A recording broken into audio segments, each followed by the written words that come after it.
Hello दोस्तों, एक बहुत बड़ी खबर निकल करके आ रही है यस बैंक की तरफ से दोस्तों। तो क्या है वो खबर? इस खबर को जानने के बाद में आपको पता चलेगा कि आपको इस शेयर में इन्वेस्ट करना चाहिए और बाइंग करनी चाहिए या फिर इस स्टॉक को सेल करके निकल जाना चाहिए। ये सारी आपकी कंफ्यूजन इस वीडियो को देखने के बाद में दूर हो सकती हैं। तो चलिए शुरू करते हैं। तो दोस्तों पहले मैं बात कर लेता हूँ कि आज ये शेयर कितने पर ओपन हुआ। तो आज ये शेयर की अगर हम ओपनिंग की बात करें तो ये 18.30 पर ओपन होता है। उसके बाद ये दोस्तों 18.55 का हाई बनाता है और थोड़ा सा नीचे गिरकर 17.95 पर अपनी क्लोजिंग ले लेता है। अगर हम आज के दिन इसकी टोटल क्वांटिटी की बात करें कितनी ट्रेड हुई है, तो फिर आज ये बीएसई में लगभग 2 करोड़ 86 लाख से भी ज़्यादा इसकी जो है ट्रेडेड क्वांटिटी आ रही है। और डिलीवरी अगर उठाने की बात करें तो 1 करोड़ 20 लाख से भी ज़्यादा की दोस्तों डिलीवरी उठाई गई है। लगभग 41.99% की इस पे डिलीवरी उठाई गई है बीएसई में।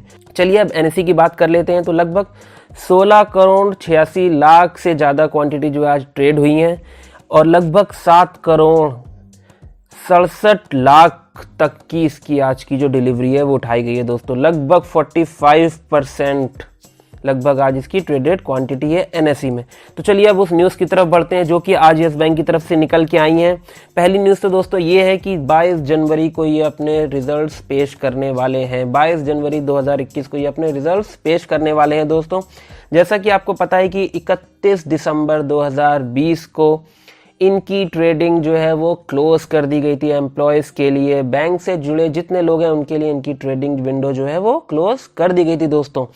अब वो विंडो 24 जनवरी 2021 को ओपन कर दी जाएगी। क्लोज करने का दोस्तों कारण क्या होता है? उसका मेन रीज़न ये है कि उन जो बैंक्स के एम्प्लॉयज़ हैं उनको ये चीज़ें पता होती हैं कि रिजल्ट्स कैसे रह सकते हैं, बैंक का परफॉर्मेंस कैसा है, जिससे कि रिजल्ट से शेयर प्रभावित ना हो। इस वजह से ट्रेडिंग विंडो इसकी क्लोज कर दी जाती है दोस्तों।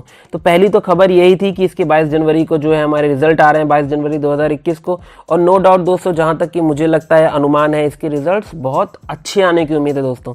इसके अलावा दूसरी जो बड़ी खबर निकल करके आ रही है दोस्तों वो ये है कि राणा कपूर की directed Yes Bank Cox and Kings से पैसे वसूल सकती थी लोन की, लेकिन उन्होंने कोई भी रुचि नहीं दिखाई इस पैसे को वसूलने में। राणा कपूर ने 3600 करोड़ के अराउंड रुपए का लोन दिया था जिसको रिकवर करने में इन्होंने बिल्कुल इंटरेस्ट नहीं दिखाया। वो रिकवर हो सकते थे पैसे दोस्तों, क्योंकि डिफॉल्टर कॉक्स एंड किंग्स ने अपनी यूएस की कंपनी हॉलीडे ब्रेक एजुकेशन को 4837 करोड़ के आसपास बेच दिया था।